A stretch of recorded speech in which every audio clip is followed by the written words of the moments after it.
Meus irmãos, hoje nós vamos dar sequência a uma série chamada Vida Cristã Sem Filtros. Então, eu comecei essa série já tem algumas semanas. Hoje nós vamos para a parte 3 dessa série.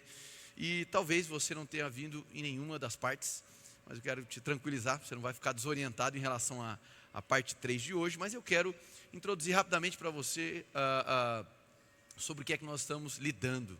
Então, nessa série a gente está colocando aí uma ênfase em temas, conceitos, questões que envolvem a vida de todo cristão.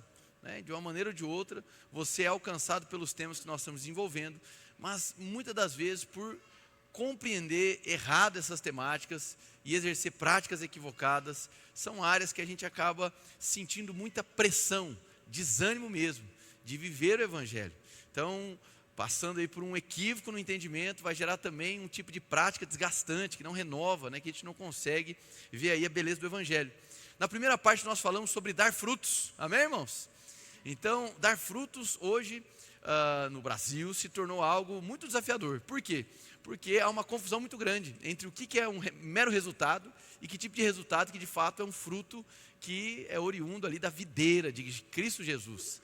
Muitas das vezes essa perspectiva resultadista, ou seja, você precisa dar fruto, acaba criando aí um tipo de mentalidade resultadista mesmo, só pensando em apresentar número e quantidade.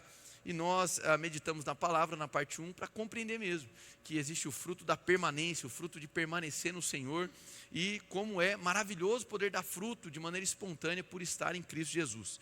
Na parte 2 nós falamos sobre a relação com a cultura. Afinal de contas, de maneira inevitável também, você habita neste mundo, amém, irmãos? Deus não criou o planeta Marte evangélico para você morar, amém? Então você vive em um mundo onde você é cercado por uma cultura não cristã. E nem toda cultura não cristã é necessariamente uma cultura anticristã, amém? Que nega Cristo. Então nós trabalhamos aí os textos demonstrando que a graça de Deus sustenta todas as coisas nessa terra.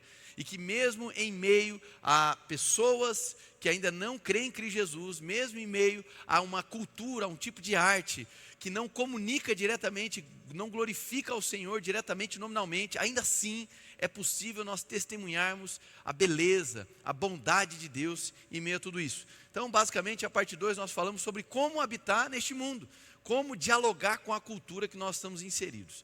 Recomendo essas mensagens, nós temos um canal no YouTube, caso você queira assistir quantas vezes você quiser. E hoje, irmãos, hoje é um tema sugestivo, maravilhoso. Nós falaremos hoje sobre algo que com toda certeza você já ouviu falar, com toda certeza você já teve que lidar com alguma dessas situações, e talvez você lida com essas situações de maneira equivocada, talvez porque você ouviu algumas práticas sobre como você deve lidar com as batalhas espirituais, amém, irmãos?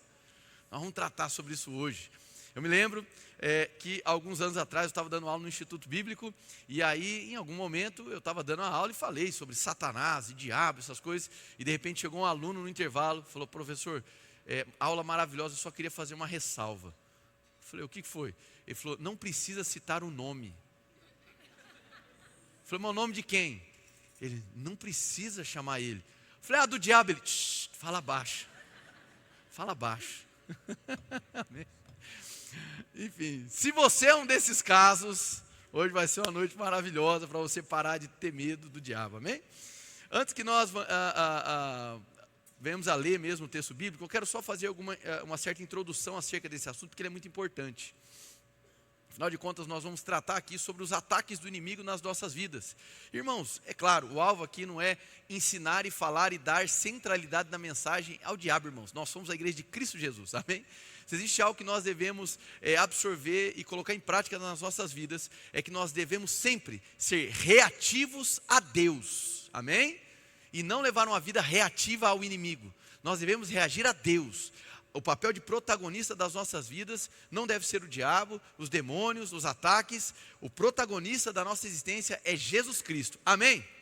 Então guarda isso para a sua vida. Nós devemos reagir a Deus. Nós devemos propor ao mundo, sermos propositivos no mundo em que vivemos.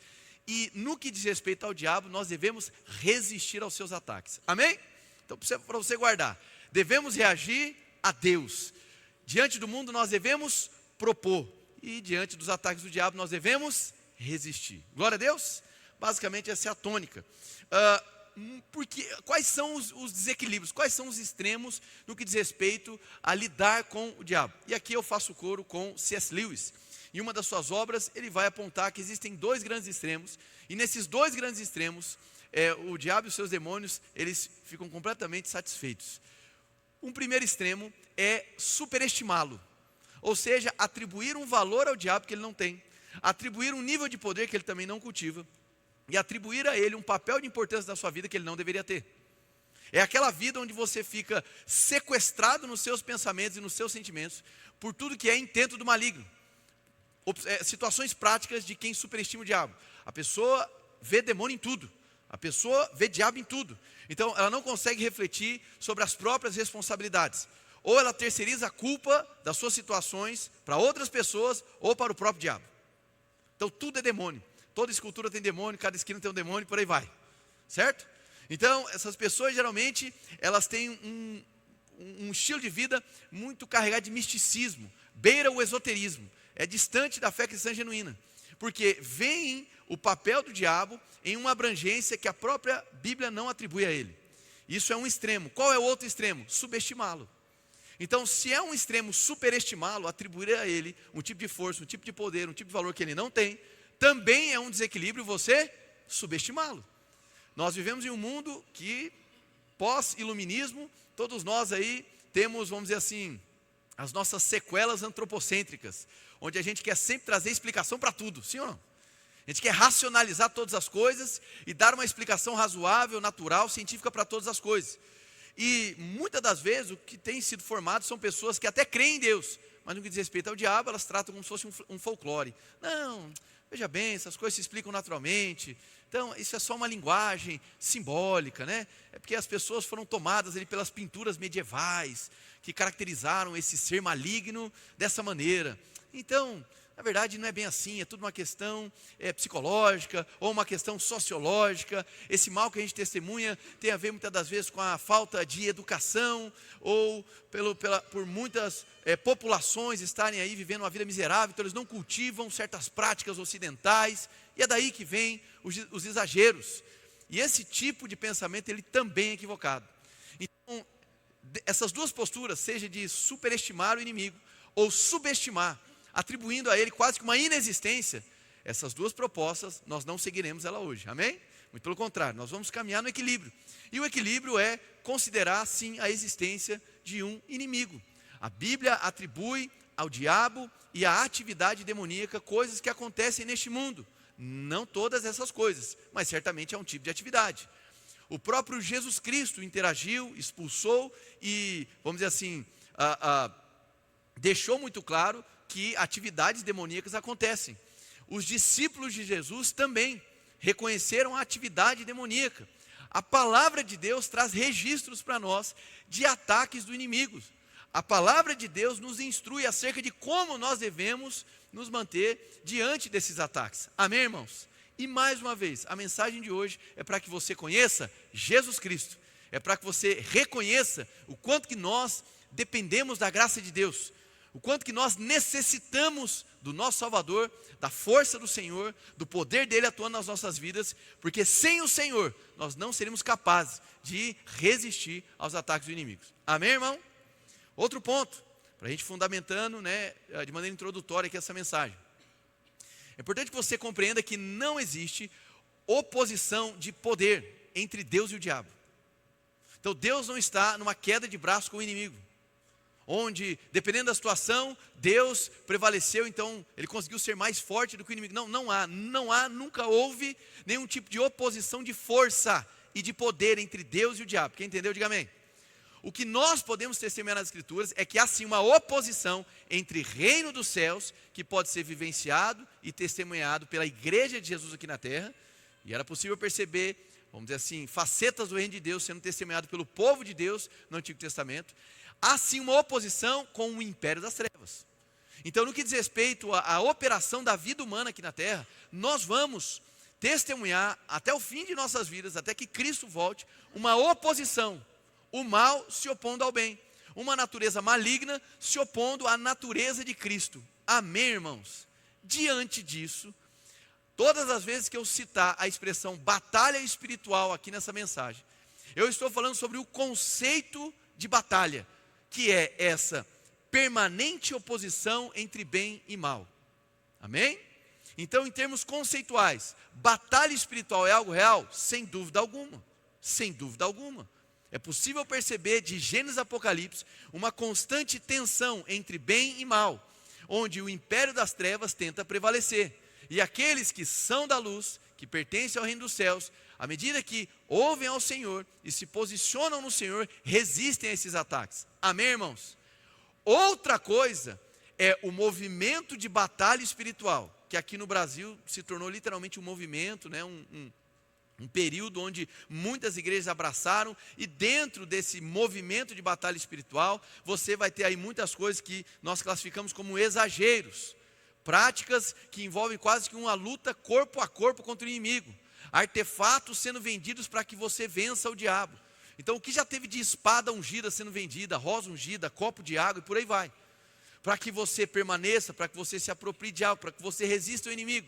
Então, muitas dessas coisas já foram utilizadas em inúmeras igrejas, ou seja, mesmo campanhas. Participe dessa campanha para obter a vitória contra o inimigo. Participe dessa oferta. Se você participar dessa oferta, então certamente você terá vitória sobre o inimigo, e você vencerá essa batalha espiritual. Esse tipo de coisa é estranho às Escrituras. Por quê? Da mesma maneira como é um fato, oposição cósmica entre bem e mal, oposição entre reino dos céus em operação primeira igreja e império do mal, também é um fato que Cristo Jesus venceu a morte, o diabo e o pecado e toda a maldição na obra da cruz. Amém? O fato de nós ainda sofrermos ataques e por dever bíblico nós temos orientação para resistir a esses ataques, não significa que a vitória de Jesus foi parcial. Jesus venceu o diabo de uma vez por todas. Amém, irmãos? Essa é a nossa posição. Por isso que nós não precisamos entrar em disputa com o diabo para que nós possamos nos sentir vencedores. Os ataques do inimigo é justamente para nos confundir. Ele atua por meio da mentira, para gerar engano nas nossas vidas, para que nós venhamos a questionar justamente a posição que hoje nós temos mediante a graça de Cristo Jesus. Amém, meus irmãos? Então, a vitória de Cristo é um fato. Amém? Perfeito. Joia. Então, batalha espiritual é sim também um fato bíblico. Nós estamos em constante oposição. O inimigo ele se reinventa por meio de ataques. E nós devemos saber resistir. Nós vamos meditar nos textos que falam especificamente sobre isso. Outra coisa é movimento de batalha espiritual. Você tem essas práticas esquisitas. Você tem aí promoção de quebras de maldição hereditária, entre tantas outras coisas que são extremamente estranhos à sã doutrina. Demônios territoriais. Gente que começa a falar, Deus me disse que aqui tem um demônio, que nesse bairro tem um demônio, nessa rua tem um demônio, compra azeite, joga azeite, que o território vai ser nosso. Coisas absurdas já chegaram a acontecer na nação brasileira. Certo? Coisas de tipo assim, olha, pertencemos ao leão da tribo de Judá, e o leão demarca território urinando. Então nós, como descendentes do leão da tribo de Judá, nós vamos urinar no perímetro urbano da cidade, para declarar que esse território é do Senhor. Isso já aconteceu, não no estado do Mato Grosso do Sul, mas no estado fronteiriço ao Mato Grosso do Sul. Cultive a sua curiosidade, amém, irmãos? Isso aconteceu, e é da nossa geração, tá? Mas outras coisas já aconteceram.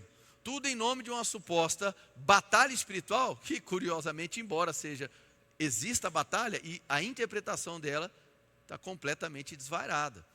Então a gente precisa compreender essas questões. Mas a Bíblia fala sobre esse tipo de atuação territorial uma vez. Daniel capítulo 10, não precisa abrir lá, no verso 13, verso 20 e 21. Daniel, em meio à revelação profética, ele vai falar sobre Miguel enquanto príncipe, e ele vai falar sobre um príncipe que atua na Pérsia e um principado que atua na Grécia. A linguagem de Daniel é carregada de uma literatura apocalíptica, ou seja, tem vários elementos que não são tão simples da gente identificar, mas ainda que nós venhamos a atribuir um tipo de atuação de um principado específico, em uma região específica, como foi declarado ali em Daniel, seja na Grécia ou seja na Pérsia. Ainda assim, nós não temos outras situações da Bíblia que nos autorize a sair dando nome para diabo e elencando território por demônio. Amém, irmãos? Então nós devemos tomar cuidado. Uma coisa é admitir, existe atividade demoníaca. Outra coisa é a gente sair falando, Deus me disse que aqui a potestade é essa. Deus me disse que nessa rua é o demônio tranca a rua. Pronto, por isso que tem buraco. Estão entendendo? Outra questão. Percebe que dentro da linguagem evangélica é extremamente comum. Talvez você não saiba o que está escrito em Salmos capítulo 1.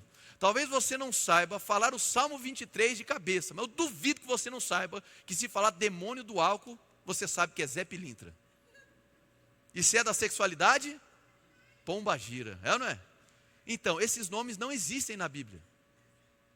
Eles não existem nas Escrituras. E como é que eles se tornaram vocábulo comum no meio evangélico? E uma das razões, não estou dizendo que seja a única, mas uma das, e talvez uma das mais preponderantes, é que nas últimas décadas do século XX, a gente teve uma série de ex-satanistas se convertendo, o que é uma bênção. Amém, irmãos? Só que esses ex-satanistas trouxeram as suas experiências.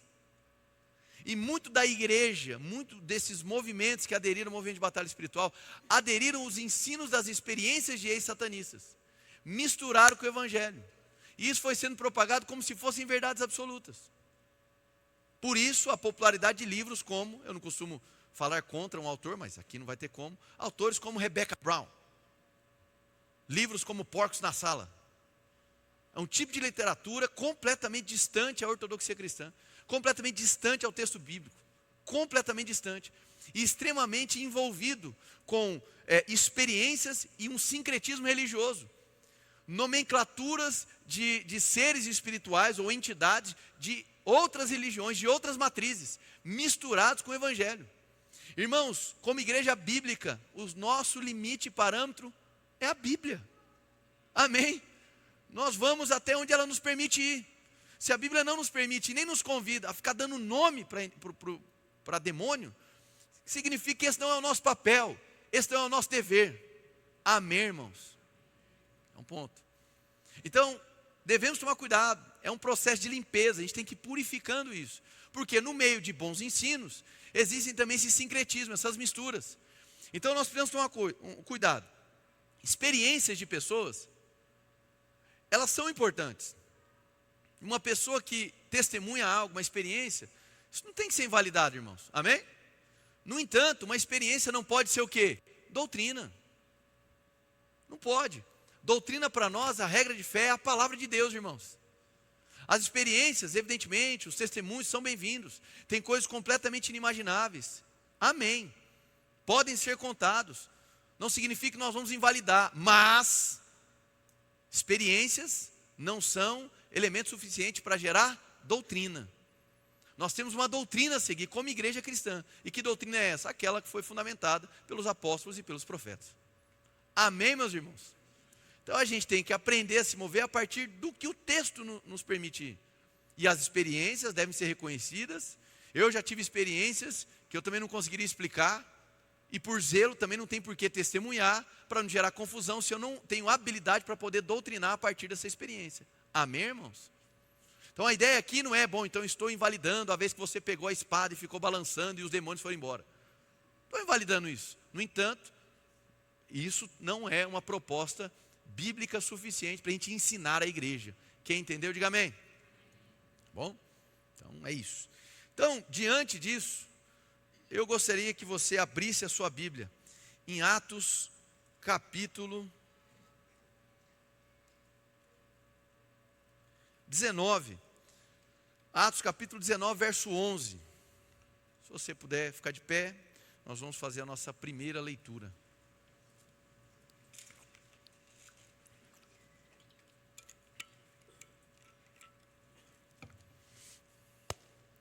Atos 19, 11. O texto diz assim: Deus fazia milagres extraordinários por meio de Paulo, de modo que até lenços e aventais que Paulo usava eram levados e colocados sobre os enfermos. Estes eram curados de suas doenças e os espíritos malignos saíam deles. Alguns judeus que andavam expulsando espíritos malignos tentaram invocar o nome do Senhor Jesus sobre os endemoniados, dizendo: em nome de Jesus, a quem Paulo prega, eu lhes ordeno que saiam. Verso 14. Os que estavam fazendo isso eram os 7 filhos de Seva, um dos chefes dos sacerdotes dos judeus. Um dia, o espírito maligno lhes respondeu: Jesus, eu conheço. Paulo, eu sei quem é. Mas vocês, quem são? Então o endemoniado saltou sobre eles e os dominou, espancando-os com tamanha violência que eles fugiram da casa, nus e feridos. Quando isso se tornou conhecido de todos os judeus e os gregos que viviam em Éfeso, todos eles foram tomados de temor e o nome do Senhor Jesus era engrandecido. Muitos dos que creram vinham e confessavam e declaravam abertamente suas más obras. Grande número dos que tinham praticado ocultismo reuniram seus livros e os queimaram publicamente. Calculado o valor total, isso chegou a 50 mil dracmas. Dessa maneira, a palavra do Senhor muito se difundia e se fortalecia. Feche seus olhos, curve sua cabeça. Senhor, em nome de Jesus, nós estamos aqui, Pai, sedentos por mais da sua presença. Senhor, nós cremos na realidade do mundo espiritual e nós não queremos ficar alheios, nós queremos andar nessa terra de maneira sóbria, prudente, sábia e ousada. Então, Senhor, em nome de Jesus, nos dê o discernimento claro acerca, primeiramente, da obra da cruz, da vitória de Cristo, e nos dê o discernimento claro também, Senhor, das estratégias, dos esquemas do diabo que tentam contra as nossas vidas. Nos dê, Senhor, essa clareza a partir do seu texto, para nos posicionarmos segundo a sua vontade. Essa é a nossa oração, em nome de Jesus, amém. Bom, pode sentar.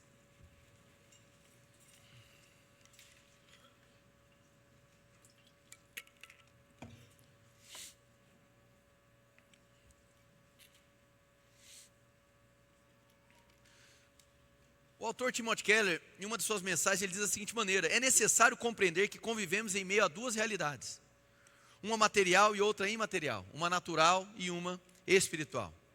E não estar ciente desse trânsito, não ter o discernimento, a compreensão de que existem 2 dimensões, né, vamos dizer assim, e elas se entrelaçam, isso fará com que a gente não consiga discernir a profundidade das questões da vida.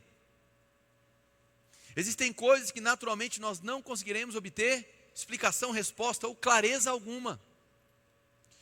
Por muito tempo pessoas tentaram relacionar alguns males praticados, tais quais intolerância, preconceito, a faixas populacionais que não cultivavam educação.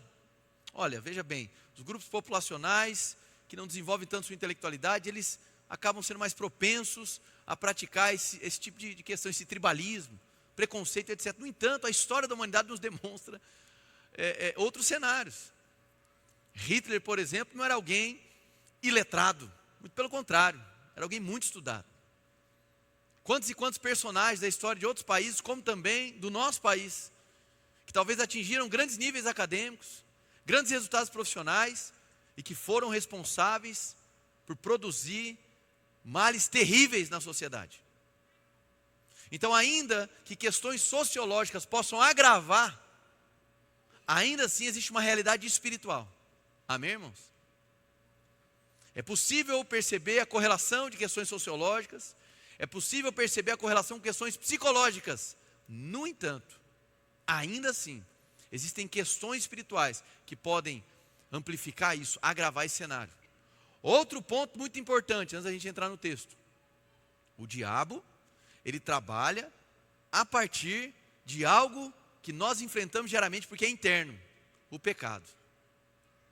O diabo, então, ele não atua para transformar uma pessoa boa em uma pessoa ruim.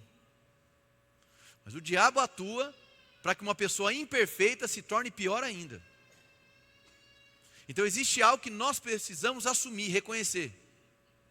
Que nós temos uma luta diária contra o pecado. Vou fazer uma pergunta: quem aqui está lutando contra o pecado hoje? Vamos ver.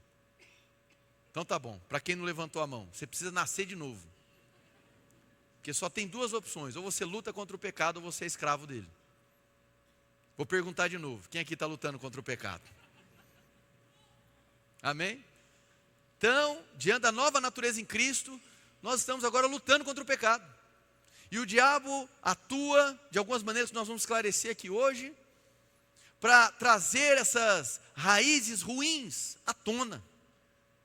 A gente precisa ser sábio para testemunhar e atuar em cima disso. Esse texto, irmãos, qual é a razão de eu ter trazido esse texto para vocês? Esse texto, irmãos, convenhamos, ele é extremamente curioso. Amém? A narração aqui, a descrição dos fatos, é no mínimo intrigante. Então você tem aqui o quê? Um testemunho de que grandes coisas estavam acontecendo, grandes milagres. E aí um grupo de judeus, filhos de um sacerdote judaico da época, eles se aventuram agora a tentar usar o nome de Jesus para expelir demônios. Porque obviamente eles estavam observando que os discípulos atuavam dizendo que, olha, expulsa esse demônio aí em nome de Jesus. Então eles absorveram o uso do nome de Jesus como se fosse o quê? A fórmula. É só citar o nome. Como se fosse um tipo de fórmula mágica. E eles foram se aventurar nesse exorcismo. E o que aconteceu é que o diabo, convenhamos, um diabo com alto grau de intelectualidade, um demônio disse: Jesus eu conheço, Paulo eu sei quem é. E ele termina com uma pergunta, irmãos, isso exige um certo grau cognitivo, né? Mas vocês, quem são? Na língua do futebol, jogou aonde, meu querido? Você jogou aonde, pô? Né? Mas vocês quem são? E aí o texto, presta atenção na sequência, vai dizer que aquela pessoa que estava possessa, endemoniada, agride aqueles homens e eles fogem nus. Aí presta atenção nisso, porque o texto vai dizer. Verso 17. Quando isso se tornou conhecido, o quê? Essa situação embaraçosa onde um demônio disse: Jesus eu conheço, Paulo também. Quando esse fato se tornou conhecido, ou seja, pessoas que tentaram usar o nome de Jesus, não obtiveram êxito, porque não criam em Jesus, só tentaram utilizar, e foram humilhados por um demônio. Quando este fato se tornou conhecido,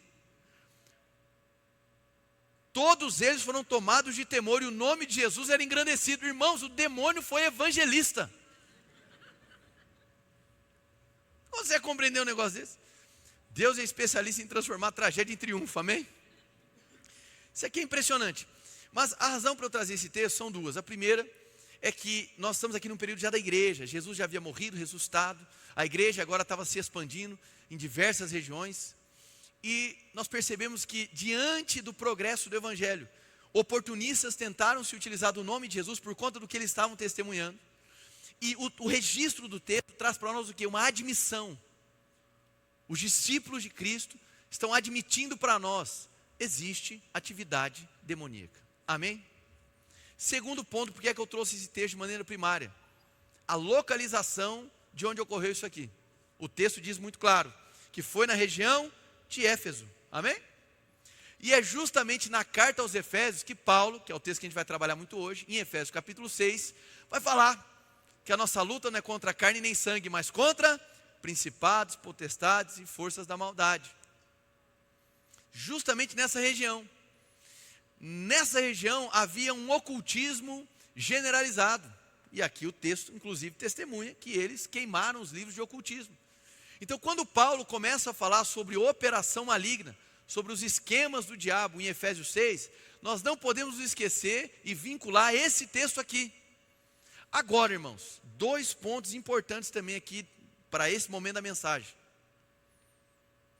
É um engano, é uma ingenuidade pensar que a maneira mais típica do diabo atuar é possuindo uma pessoa. Esperar testemunhar uma pessoa possessa por um demônio, para então reconhecer que o diabo atua, é ingenuidade. Então, muitas das vezes nós cultivamos esse pensamento de maneira equivocada, de que a atividade demoníaca é uma pessoa possessa. E inclusive nos registros bíblicos, nós vamos ver pessoas possessas. Mas a maneira mais comum de se atribuir atividade demoníaca não é por meio de possessão. Amém? Tá, outro ponto importante, que ele não é um ponto, vamos dizer assim, que eu vou desenvolver na mensagem, porque isso é muito simples, irmãos, muito simples. Uma pessoa que está em Cristo Jesus e se tornou morada do Espírito Santo, não há como essa pessoa ser possuída por um demônio. Eu não vou nem gastar meu tempo explicando isso aqui. Isso é o óbvio do óbvio. Amém, irmãos? Ah, mas eu conheço o irmão que congregava, aleluia, e ficou endemoniado.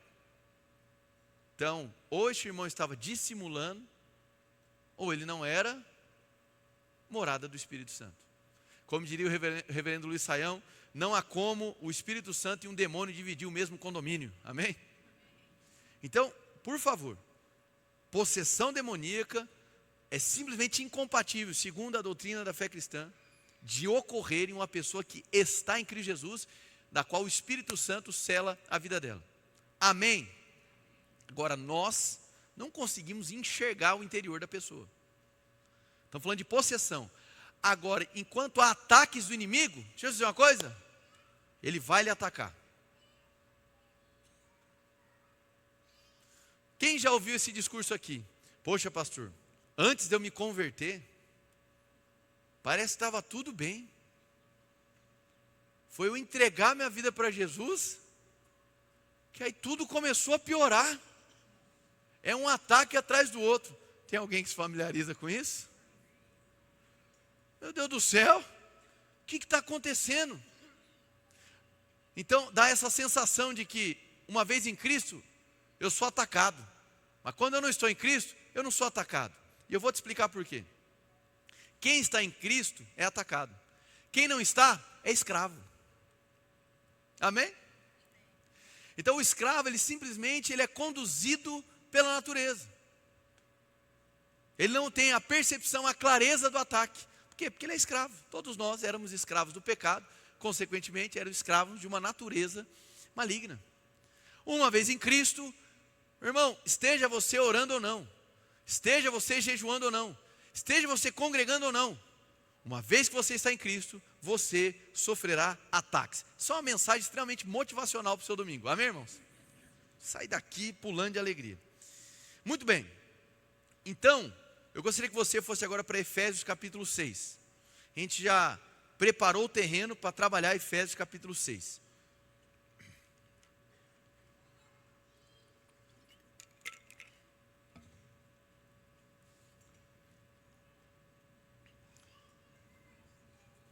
Efésios capítulo 6, verso 10, dos 10 ao 20. Amém, irmãos? Finalmente, fortaleçam-se no Senhor e no seu forte poder. Vou ler novamente, que talvez seja um dos versículos-chave para a gente entender todo o contexto. Finalmente, fortaleçam-se no Senhor e no seu forte poder. Vistam toda a armadura de Deus, para poderem ficar firmes contra as ciladas do diabo. Pois a nossa luta não é contra pessoas, isso na NVI, em algumas versões não é contra carne nem sangue, mas contra os poderes e autoridades, contra os dominadores deste mundo de trevas, contra as forças espirituais do mal nas regiões celestiais. Por isso, vistam toda a armadura de Deus para que possam resistir no dia mau, e permaneçam inabaláveis depois de terem feito tudo. Assim, mantenham-se firmes, cingindo-se com o cinto da verdade, vestindo a couraça da justiça e tendo os pés calçados com a prontidão do evangelho da paz. Além disso, usem o escudo da fé, com o qual vocês poderão apagar todas as setas inflamadas do maligno. Usem o capacete da salvação e a espada do Espírito, que é a palavra de Deus. Orem no Espírito em todas as ocasiões, com toda a oração e súplica. Tendo isso em mente, estejam atentos e perseverem na oração por todos os santos. Orem também por mim, para que quando eu falar, seja me dada a mensagem a fim de que destemidamente torne conhecido o mistério do Evangelho, pelo qual sou embaixador preso em correntes. Orem para que, permanecendo nele, eu fale com coragem, como me cumpre fazer. Então, muito claro, irmãos, Paulo está reconhecendo e admitindo que existe um cenário de oposição, podemos chamar aqui de batalha, amém? Paulo deixa muito claro contra quem, contra o que e como nós devemos nos posicionar. Contra quem? Ele deixa claro, não é contra a carne nem sangue, não é contra as pessoas, mas contra forças espirituais do mal. Paulo está atribuindo a muitas das questões que ele estava testemunhando e trabalhando, tendo que lidar nas igrejas, como sendo produto, consequência de influências malignas. Atenção. O fato do texto colocar aqui que a nossa luta não é contra a carne e sangue, não significa que pessoas não podem serem apropriadas, tomadas pelo diabo. Como eu disse aqui, existem casos de possessão. Amém, irmãos? Mas basicamente ele está dizendo que para os cenários que ele vem enfrentando, que ele vai começar a desenvolver isso aqui em Efésios capítulo 4, depois acelerado, 17 em diante. São várias situações que os irmãos estavam tendo que lidar. Então ele vai atribuir aqui, existe um tipo de operação maligna. Ele está deixando muito claro. Eu devo identificar que existe algo por detrás, gerando essas confusões, trabalhando por meio da mentira. Agora, contra o que nós vamos então lutar? Porque muitas das vezes aqui está o problema. Bom, se é contra essas forças malignas, é contra o que elas produzem? Então a sua luta aqui não é corpo a corpo contra o inimigo. A sua luta aqui não é se utilizando de outros materiais, que muitas das vezes são vendidos, para que supostamente você possa ter uma vitória. Aqui ele está deixando muito claro que é contra as ciladas do diabo. Repete comigo, ciladas. Essa palavra ciladas no grego é a palavra metodéia ou método. Então aqui está falando sobre esquemas, estratégias. O inimigo tem estratégias malignas. E ele atua de maneira muito relevante por meio da mentira, irmão. Mais uma vez, é ingenuidade reconhecer a atividade demoníaca exclusivamente quando uma pessoa está possessa. É ingenuidade. O diabo e seus demônios operam de maneira muito mais abrangente, constante, para não dizer diária, por meio dessas estratégias que trazem para nós mentiras. O diabo ele bagunça desde o período do Jardim do Éden, ele trabalha por meio da confusão, tentando levar você a um tipo de pensamento que faz muito de si mesmo ou menos de si mesmo. Se a gente pudesse resumir esses dois grandes esquemas do inimigo contra nós, eu diria que é a tentação e a acusação. Repete comigo, tentação e acusação. Ok? Muito bem. Então Paulo está deixando muito claro, quando nós testemunhamos um mal, seja ele por meio de uma guerra, crueldade, seja ele por meio do orgulho, soberba, a competição, não competição esportiva, vocês entenderam? Do egoísmo, da vaidade, existe algo por detrás. A gente precisa ter esse discernimento, que muitas coisas não se explicam meramente de maneira natural. E ainda que invisível, esse universo espiritual é real, que influencia, manipula e impulsiona tais práticas. Amém? Muito bem. A Bíblia traz para nós, de maneira muito clara, que existem veículos da maldade. Eu não vou me ater aqui a falar sobre seres angelicais que vieram a cair e se tornaram veículos do mal, mas especialmente o ser humano. O ser humano se tornou um veículo da maldade. O diabo então atua amplificando, impulsionando, se utilizando do pecado no ser humano e de um mundo caído para que o mal seja propagado. Amém, irmãos? Diante de uma situação culposa, nós respondemos ou reagimos tentando encontrar culpados. E muitas das vezes nós culpabilizamos o diabo e os seus demônios. E sim, existe atividade demoníaca. No entanto, irmãos, você não consegue resolver a culpa que carrega, terceirizando a culpa, ou elencando essa culpa ao inimigo.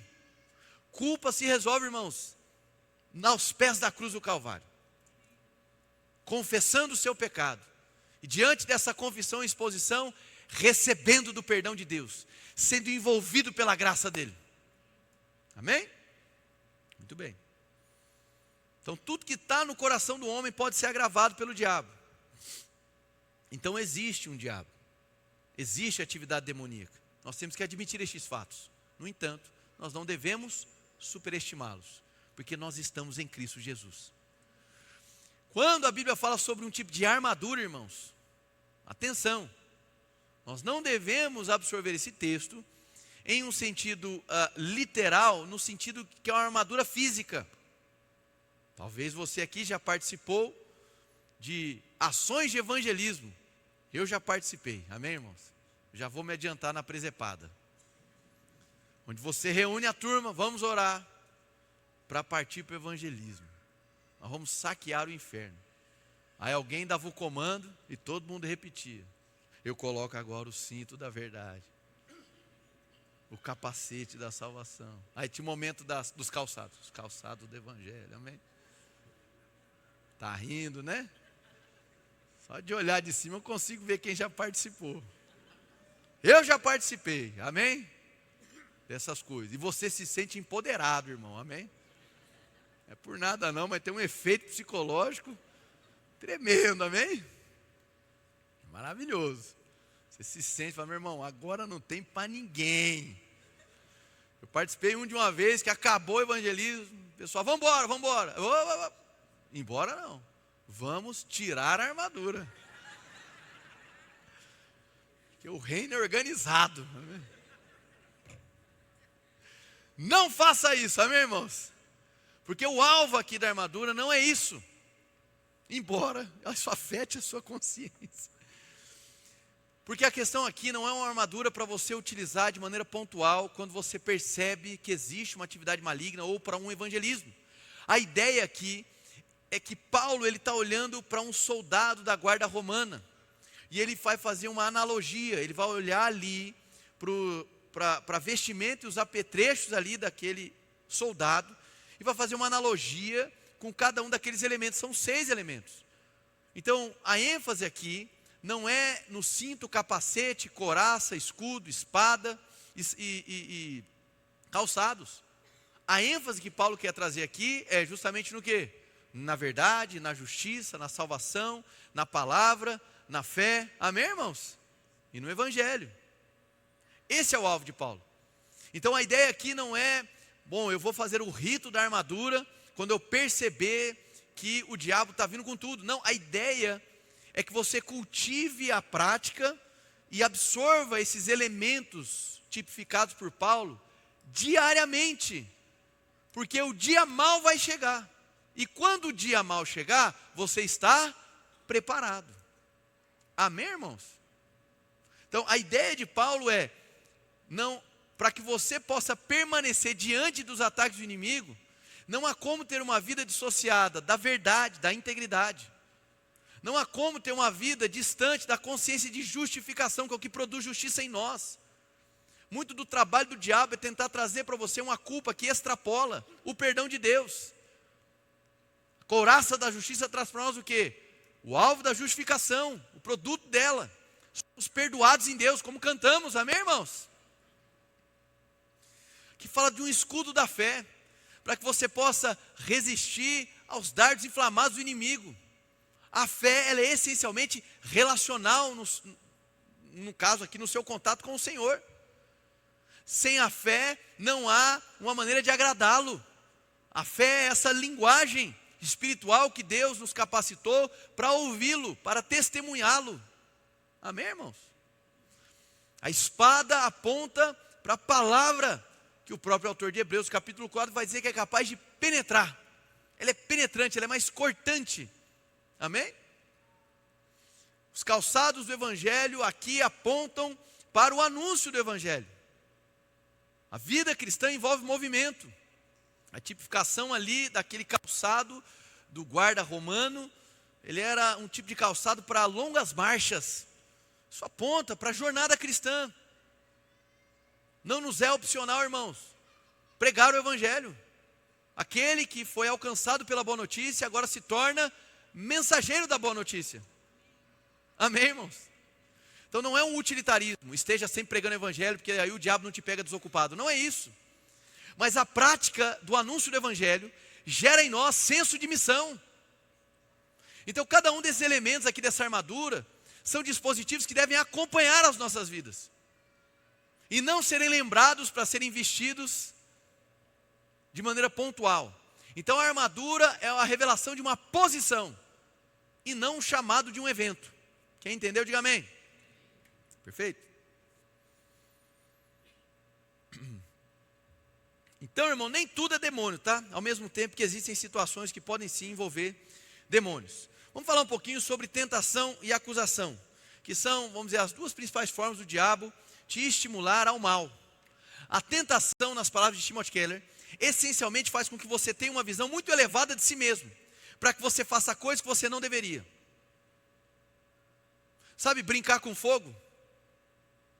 Você sabe, muitas das vezes, uma área que você não tem força suficiente ou que você costuma oscilar. E diante do ambiente, diante do cenário, diante da proposta, você acaba cultivando uma visão mais elevada de si mesmo, se considerando forte o suficiente. É um tipo de presunção, uma soberba diante do perigo da queda. E o diabo atua justamente trabalhando isso em nós, sugestionando, gerando uma influência. Já a acusação é a maneira do diabo tentar fazer com que você tenha uma visão muito baixa e autodestrutiva de si mesmo, para que você faça coisas que não deveria. Vamos seguir. Na tentação, então, Satanás está tentando esconder a santidade de Deus. A tentação, ela vai tirar um tipo de impulso que vai lhe cegar para a relevância da santidade de Deus e da incompatibilidade de Deus por ser santo com o pecado. Já na acusação, ele tenta esconder de você o amor de Deus. E aí você vai se acusando e dando mais valor ao pecado que cometeu, dando mais valor a distorções da sua própria vida do que ao próprio sacrifício de Cristo. Aí você começa a se autodestruir, você começa a implodir internamente. Então, tentações e acusações são o quê? Mentiras do diabo, irmãos. São mentiras. Ele está tentando jogar contigo. Ele vai pegar fatos, situações, até mesmo textos bíblicos, para maximizar a culpa dentro de você, para lhe envergonhar, para te colocar caído, ou para alimentar em você uma visão distante de quem você verdadeiramente é, uma visão de autossuficiência. Atenção aqui, sem a força do Senhor, eu disse que era a chave do texto, fortaleça-se no Senhor. Sem a força do Senhor, nós somos incapazes de resistir aos ataques do inimigo. Nós precisamos de um Salvador. Nós precisamos da graça de Deus. Caso contrário, nós somos rapidamente envolvidos por essas mentiras. Não é necessário um cenário de possessão para se ver completamente domado e ferido pelo diabo. Amém, irmãos? Nós precisamos do Senhor. Um autor puritano chamado Thomas Brooks, em um livro, eu não encontrei em português, mas a tradução dele para português seria Remédios Preciosos contra Sugestões Satânicas. É um baita de um título, meu irmão. Ele vai trabalhar ali sobre essas situações de tentação e de acusação. E ele vai trazer situações que eu acho legal da gente compartilhar aqui na noite de hoje. Como o diabo nos tenta. Algumas ações. Uma delas, fazendo você racionalizar que o pecado ou o ato que você cometeu é uma virtude. De que maneira é isso? Uma pessoa extremamente gananciosa. E o diabo vai sugestionando para ela que na verdade não é ganância. Ela é apenas econômica. Amém, irmãos? É uma pessoa que pensa nas finanças. Quem está me entendendo? Uma pessoa que é extremamente invasiva, que não respeita os limites dos outros, mas que tenta ver uma virtude nisso. Na verdade, eu sou preocupado, eu tenho um profundo zelo. Ou então aquele que, sabendo das dificuldades de se lidar com certos vícios, vai travestir a situação como, na verdade, eu sou sociável. Então, por ser sociável, eu estou sempre aqui, participando de certas coisas. Quem está me entendendo? São sugestões que vão te enredando.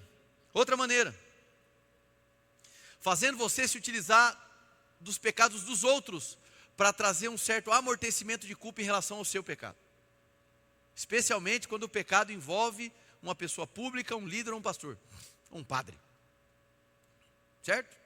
Bom, eu cometi isso aqui, mas veja bem, olha só. Olha o que aquele lá apareceu até na televisão. Isso sim é uma vergonha. O meu caso aqui é o grau inicial. Esse sugestionamento de falsa equivalência é uma maneira do diabo trabalhar e alimentar as tentações nas nossas vidas. Outro. Esse aqui, ele é especialista em fazer isso. Em gerar em você um desespero para ter um prazer a curto prazo, te cegando para destruição a longo prazo. Sim ou não, irmãos? Muitas das tentações são assim. Um imediatismo de se obter aquela recompensa, aquele prazer naquele momento, e ficando completamente cego por uma destruição óbvia que virá depois.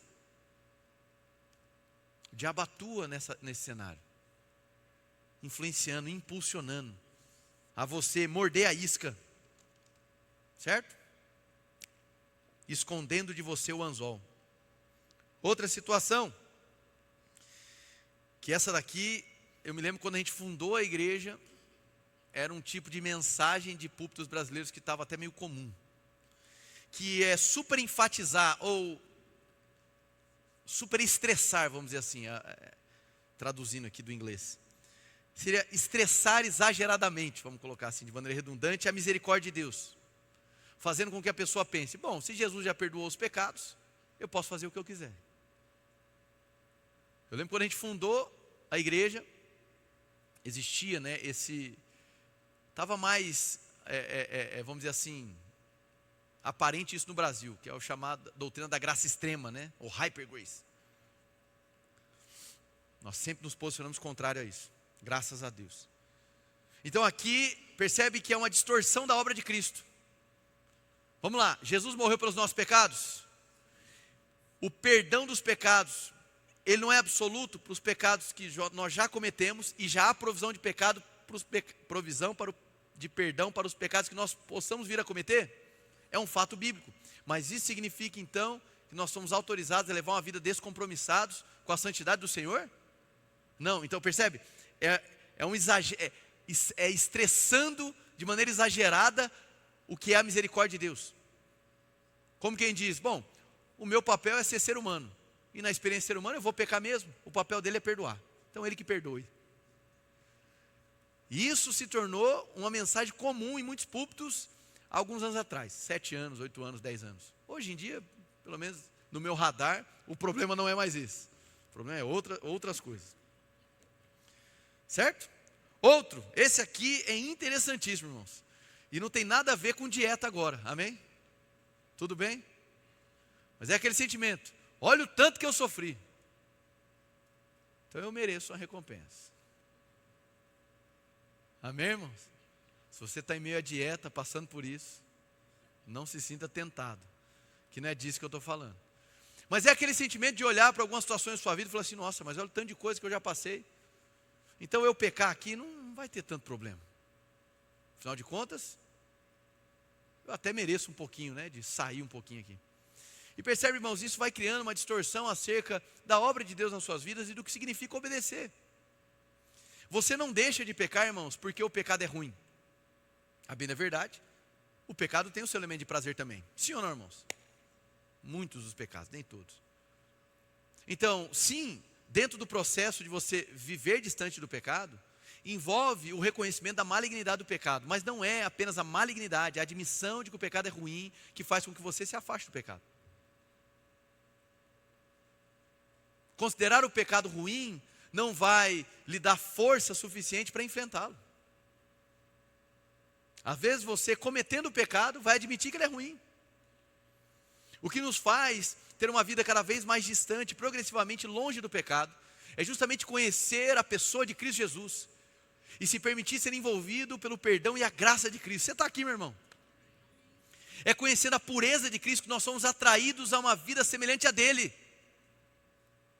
É conhecendo a pureza das vestes de Jesus, e por conhecê-lo também tomar ciência, por revelação, das vestes que ele nos entregou, vestes puras. Que nós vamos nos distanciando da lama do pecado.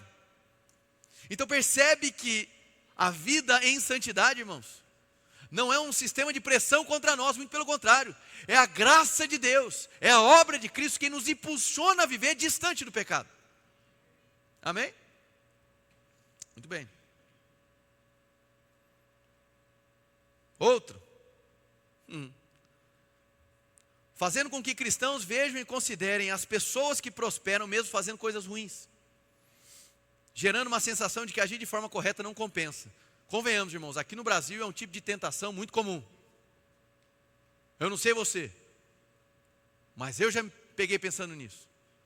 Aquele sentimento de, puxa vida, aqui no Brasil, é fazendo errado que a pessoa dá certo. É ou não é? Sabe esse pensamento? Na verdade, acho que é até uma conclusão dominante, né?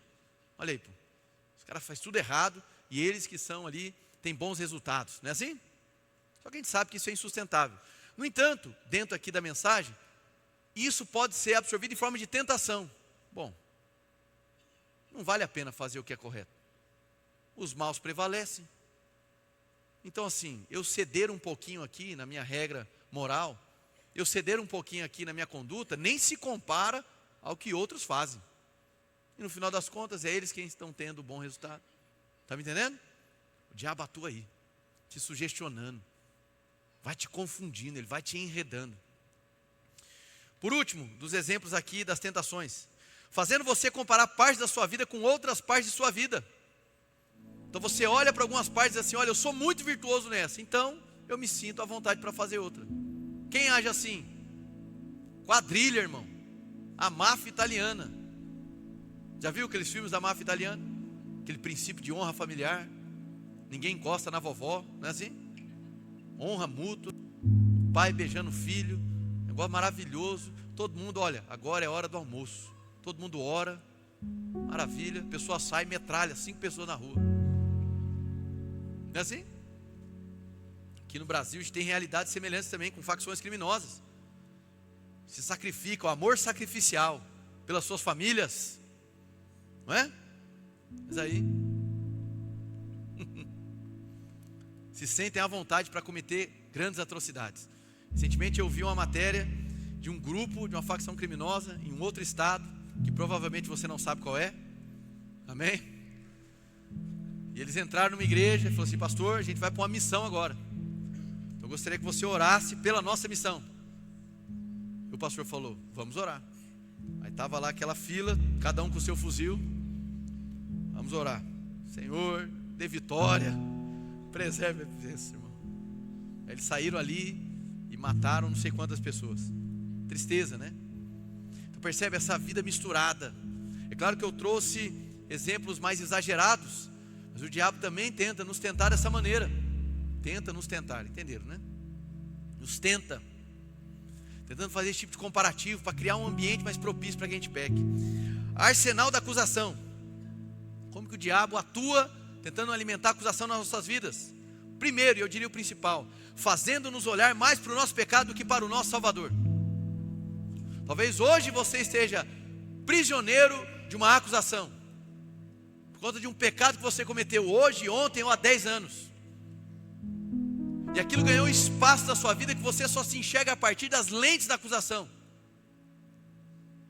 E o diabo atua ali, irmãos, maximizando a sua falta, maximizando o seu pecado. Mais uma vez, aonde nós resolvemos o problema da culpa do pecado? Aos pés da cruz, irmão. Eu costumo dizer que diante do pecado, abre-se ali uma janela de operação do inimigo. Que o quanto antes você fechar essa janela de operação, melhor para você. Porque senão aquilo vai se estendendo, se estendendo, se estendendo, e você vai se esquecendo do seu Salvador. E você começa a se definir, a se enxergar, e a se ambientar, a se autoacusar. E daqui a pouco, aquele pecado, independente do tamanho dele, sim, na Bíblia, irmãos, não caia nessa de que não há pecado, pecadinho, pecadão. Existe sim graduações de pecado, em peso e em consequência. Mas independente do tipo de pecado que você tenha cometido, daqui a pouco esse pecado está maior do que a própria obra de Cristo no seu coração. Daqui a pouco você dá mais valor à falta cometida do que a obra de Cristo na cruz do Calvário. Isso é uma coisa, Cristo Jesus morreu na cruz, venceu o inimigo, perdoou os nossos pecados. Se hoje você se vê com o peso da acusação, em nome de Jesus, confesse isso ao Senhor, receba da graça, receba do perdão e saia leve desse culto hoje. Talvez essa seja uma das maneiras principais que o diabo trabalha contra as nossas vidas, por meio desse ataque chamado acusação, te vendendo uma mentira. Outro ponto, que ele alimenta a acusação nas nossas vidas, fazendo com que cristãos pensem que a razão pelas quais estão passando por problemas seja uma forma de punição, fazendo pensar, isso não aconteceria se Deus não estivesse chateado comigo. Vamos falar um pouquinho aqui sobre as brechas. Quando o texto bíblico traz para nós, no Evangelho de Mateus, de um determinado indivíduo, que tendo sido liberto, deixou a porta aberta da sua casa, e depois outros demônios se apropriaram daquele local, e foi muito pior. Você não pode pegar aquele exemplo e utilizar para qualquer situação da sua vida, como brecha. E eu canso de ouvir esse tipo de coisa, irmãos. Coisas no sentido assim, está vendo, isso aí aconteceu porque você orou pouco. Isso aconteceu porque você não jejuou. Está vendo? Você lá não dizimou e ofertou, por isso que aconteceu isso. Fica tentando criar uma relação de causa e efeito em tudo. Está vendo? Você não é curado dessa doença porque você não creu o suficiente. Está orando pouco, por isso que você está assim. Sabe esses pensamentos? Você está dando brecha. Que aí, ó, você foi no cinema com a sua esposa assistir filme, você deveria estar lá, sentado, orando por 12 horas. Está dando brecha. E aí vai te criando uma sensação de que você é Deus da história. Olha, se a gente fizer 12 horas de consagração, nenhum mal vai acontecer. Vai nessa, irmão. Muitos têm utilizado a expressão consagração de maneira errada, irmãos. Você não é consagrado pelo teu esforço, você é consagrado pelo sangue de Jesus, é pelo que Ele fez. Se você quer entender o que é uma vida consagrada e incutir dentro dessa vida consagrada os seus atos de devoção, amém. Mas fazer de consagração um método antecipatório, um salvo-conduto para que nenhum mal aconteça, isso é infantilidade. Isso é coisa de menino, brincando de ser Deus. Vamos aqui fazer a nossa consagração, que aí mal nenhum vai nos atingir. Vai nessa, irmão. Vai nessa. Vai ficar cheio de culpa e depois cheio de reflexão e dúvida acerca de Deus. Saia disso. Se você quer compreender brecha no sentido de, poxa, ter uma vida que você ignora o Evangelho, ignora a obra de Cristo, fica permitindo que acusação e tentação ganhem espaço na sua vida, sim, isso é uma brecha, e o diabo vai se apropriando desses espaços. Quem está me entendendo? Agora daí para fazer relação de causa e efeito, irmãos, tem pessoas que se sentem culpadas por estarem presas a um diagnóstico. E aí vem um infeliz e chega e fala, sabe por que você ainda está aí? Porque você não tem fé. Irmão, desculpa, isso é o anti-evangelho. Isso é humilhar uma pessoa, da mesma maneira como inúmeras pessoas se sentem completamente destruídas, se sentem pessoas impotentes na fé, porque tem um diagnóstico psicológico do tipo transtorno de ansiedade, depressão, então nem preciso falar. Depressão, isso é falta de fé. Depressão é porque ora pouco. Ansiedade é porque não descansa no Senhor. Isso é uma crueldade, irmãos. Isso é uma desvalorização das pessoas, é ignorar a obra de Cristo. E ainda demonstra desconhecimento das Escrituras, massacrando as pessoas. A pessoa às vezes não tem força nem para abrir a Bíblia. Tamanho o grau de desarranjo químico no cérebro dela, tamanha a apatia que se apodera dela, e você entrega mais um caminhão de culpa sobre ela, achando que pelo rito ela vai ser liberta. Isso é o anti-evangelho, irmão. Pessoas maduras, sábias, podem sofrer depressão e ansiedade, podem passar por esse processo. Isso não anula a maturidade dessas pessoas, não anula o conhecimento espiritual dessas pessoas. Vocês estão aqui, irmãos? Se você se fecha de receber da vida de uma pessoa, porque hoje ela está enfrentando um diagnóstico psicológico, o imaturo não é ela, é você. Grandes homens e mulheres de Deus já tiveram que passar por noites sombrias. Amém? Então não faça essa relação, porque ela é equivocada, e você não tem embasamento bíblico para isso. Ah, mas a Bíblia diz não andeis ansiosos. O não andeis ansiosos não é não tenha transtorno de ansiedade, são coisas distintas, irmãos. Ansiedade enquanto sintoma, e o transtorno ansioso enquanto transtorno. Amém? Aprenda a ter compaixão das pessoas. Aprenda a ter compaixão, sensibilidade, acolha as pessoas, ame as pessoas. Fale de Cristo Jesus, mas não derrame um caminhão de culpa nelas, como se fosse fácil. Ah, tá vendo? Tá depressivo, orou pouco, é só orar. Vem comigo aqui, 3 da manhã, é a hora que a janela demoníaca está aberta. Já ouviu esses papos? 3 horas da manhã. Aí já ouvi coisa contrária também. Poxa, eu orei uma semana 3 da manhã e nada aconteceu. Mas quem te deu essa garantia de que ia acontecer, irmão? A sua cabeça. Não, mas eu achava que 3 horas da manhã era um ambiente mais movimentado do inimigo. 3 horas da manhã aqui é 3 horas da tarde no Japão, infeliz. Agora, quer orar de madrugada por uma questão de sacrifício? Quero renunciar ao meu descanso para estar orando? Amém. Aí, inclusive, me convide. Amém, irmãos? Já passei por inúmeras situações como essa. Você pode muito bem criar um ritmo de orar, despertar na madrugada e fazer isso de maneira louvável. Amém, irmãos? Mas não precisa envolver um misticismo no meio. É 3 horas da manhã, é o portal se abre, é o portal. Que conversa maluca é essa, irmãos? Amém? Então é maravilhoso você se abster muitas das vezes do seu conforto para orar. O jejum tira o nosso conforto, sim ou não? Amém. Maravilha, isso é bênção. Situações que vão ali tirar a gente da comodidade, vai ajudar a gente a canalizar o foco no Senhor. Quem já teve orações de madrugadas aqui sabe que a nossa carne não quer isso, não é mesmo? Então a gente vai manejando o volume da nossa carne, maravilha, faça isso. Mas não venha orar 3 da manhã achando que é o portal do Satanás que abriu. Glória a Deus. O demônio ali é seu sono mesmo, amém, irmão? É esse o demônio. Outra maneira, fazendo com que cristãos fiquem perturbados por terem sentimentos e conflitos internos que supostamente cristãos não deveriam ter, como eu disse aqui. Tem cristãos que se martirizam por ter dúvida acerca de algo, que estão às vezes com medo, estão se sentindo inseguros. Irmãos, você é um ser humano. Ter medo, ficar ansioso com algumas situações, ficar preocupado, faz parte da experiência humana. Amém? Faz parte. Para nós exige um processo de enquadramento no nosso coração e nosso cérebro, para a gente entendendo quando uma notícia ruim chega. É natural. Você faz planos, de repente você perde o seu emprego. É natural que no primeiro momento você fique mal. Amém, irmãos? Significa que você não confia no Senhor. Leva um tempo para a gente se adequar. Algumas notícias são difíceis. Amém? E também não se sinta uma pessoa que está distante de Deus, porque de repente você orou por alguém e não aconteceu. Eu disse hoje pela manhã aqui também. Teve situações que eu fui orar por pessoas enfermas e elas morreram em sequência, irmão. Eu sei que isso não anima a nossa fé, mas também não me gera um tipo de intimidação de continuar orando pelas pessoas. Porque muitos ficam assim, neurótico. Bom, se eu orei e nada aconteceu, meu Deus, eu dei brecha. Foi isso. Cheguei atrasado no culto. Pensa, amém, irmãos? Cheguei atrasado no culto, não li a Bíblia ontem, então foi isso, por isso que não funcionou. Aí você vai criando essas situações de causa e efeito, como se você estivesse no controle. Não é assim. Eu já tive situações que eu orei, irmãos, e fiquei muito triste do resultado não ter acontecido, porque eu queria muito que tivesse revertido.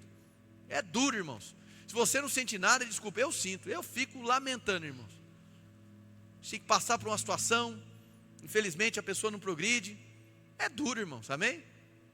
É duro, eu me permito sofrer nessas situações. É difícil, irmãos. Mas aquilo não me intimida de continuar orando. Amém? Não tem que entrar numa neurose. Está tudo errado. Não, calma. Reflita. Então, em ambos os casos, irmãos, tentações ou acusações, o diabo está lhe enganando, ele está te confundindo. Não vou perguntar diretamente aqui, mas talvez muitas das situações que eu coloquei aqui, você já começou a identificar. Situações que o diabo está brincando com você. Brincando no sentido ruim da expressão. Ele está te jogando de um lado para o outro. Muito bem. Então, como nós batalhamos? Primeiro, tome conhecimento de quais os métodos que o diabo tem utilizado contra você. Identifique. É por meio de acusação? Quais são as tentações? Identifique. Seja perspicaz nisso. Busque ao Senhor para compreender essas questões. E o principal, fortaleça-se no Senhor. O Evangelho é a sua armadura. Mais uma vez, o ensino da armadura não é para um evento, é a revelação de uma posição. É Deus te convidando para uma vida de fé, uma vida íntegra, uma vida na palavra, uma vida de anúncio do Evangelho, gerando em você um senso missional, uma vida que não perde de vista a justificação, o perdão dos pecados, uma vida que contempla ali o capacete da salvação, ou seja, a certeza de que fomos salvos. O que significa isso? Que Cristo venceu o inimigo, irmão. Nós não estamos numa guerra tentando ganhar um espaço para poder nos sentirmos vitoriosos, não. Não estamos reagindo ao diabo, estamos reagindo ao Senhor. E o que é que o Senhor diz para nós acerca dessa batalha cósmica? Cristo Jesus venceu. E agora eu me mantenho. Destes 6 dispositivos da armadura, percebe que 5 deles são de defesa, e um só é de ataque e defesa, que é a espada. Por quê? Porque o nosso empenho, irmãos, não é ficar caçando luta corpo a corpo com o inimigo, fazendo campanha, ungindo espada, jogando óleo no território para ver se as coisas acontecem. Isso não é o nosso papel. Nosso papel é andar na luz, irmãos. É andar na luz. E as trevas se levantam e nós permanecemos na luz. Porque andar na luz é andar na vitória de Cristo. E Ele venceu. E se Ele venceu, o meu papel é permanecer nessa vitória. Amém, irmão?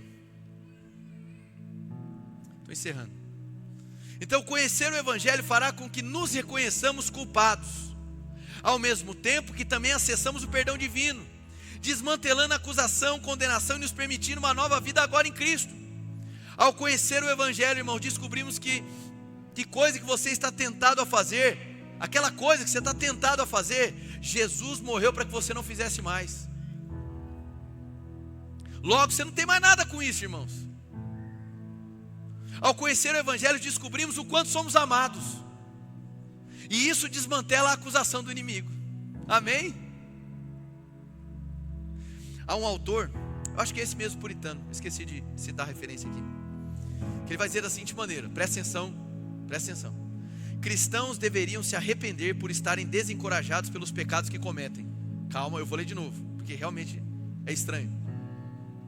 Cristãos deveriam se arrepender por estarem desencorajados pelos pecados que cometem. Sequência.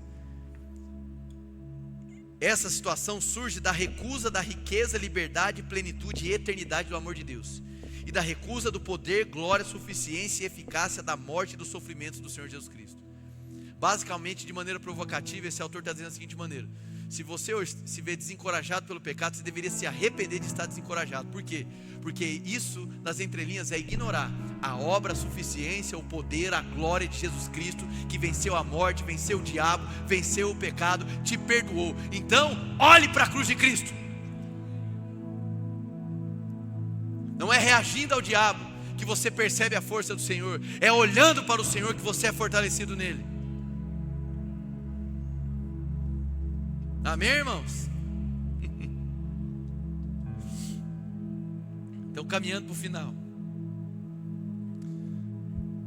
uma frase,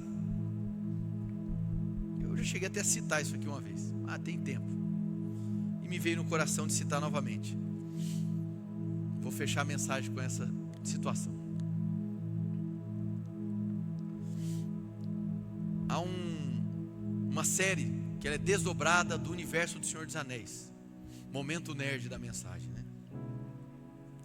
E nessa série é um momento onde há um representante do bem, e ele foi completamente cegado pelo inimigo. Ele foi completamente envolvido pelo inimigo ali, que é conhecido como Sauron. E ele vai literalmente cegando aquele que era realizava esculturas, etc. Realizava anéis. Esqueci o nome da profissão. E vai fazendo ele ver algo que ele não estava vendo, até que tudo se revela e ele percebe que ele estava sendo enganado por um suposto anjo de luz, que era assim que Sauron aparecia para ele. E já muito próximo do momento derradeiro, onde ele vai ser morto, Sauron, que representa o mal, ele vai pegar e fazer uma fala bem extensa, demonstrando que não valia a pena continuar tentando praticar o bem, que o que valia a pena era vir para o lado dele, porque ele ofereceria poder e etc. Enfim, uma história que a gente conhece. E aí vem a frase do personagem de nome Celebrimbor. Não que isso seja importante o nome dele para vocês, amém? E ele vai dizer da seguinte maneira: não é a força que vence as trevas, mas a luz.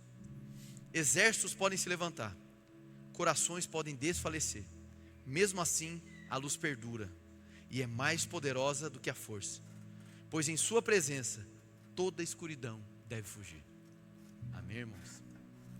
Então, em nome de Jesus, que você não se esqueça, Cristo Jesus venceu. Estamos em uma situação como representantes do reino dos céus, que há uma oposição diária e constante do império das trevas? Sim. Mas não devemos andar nessa vida agitados e preocupados com o diabo. Devemos andar nessa vida reativos ao Senhor, porque conhecemos ao Senhor, reagimos ao Senhor, propomos ao mundo, propomos a beleza do Evangelho ao mundo, propomos as ideias de Deus ao mundo, amém? E diante dos ataques do inimigo nós resistimos. Aonde? Na luz, na palavra. Não precisa de mandinga gospel, amém? Não precisa dessas maracutaia, esquece isso. Não precisa ficar tentando achar demônio na geladeira, frigideira, em toda escultura, amém? Não precisa quebrar os discos do Michael Jackson, aleluia. Não precisa disso, você precisa do Evangelho e de permanecer na vitória de Cristo, amém? Quantos foram abençoados, dá glória a Deus bem forte aí do seu lugar.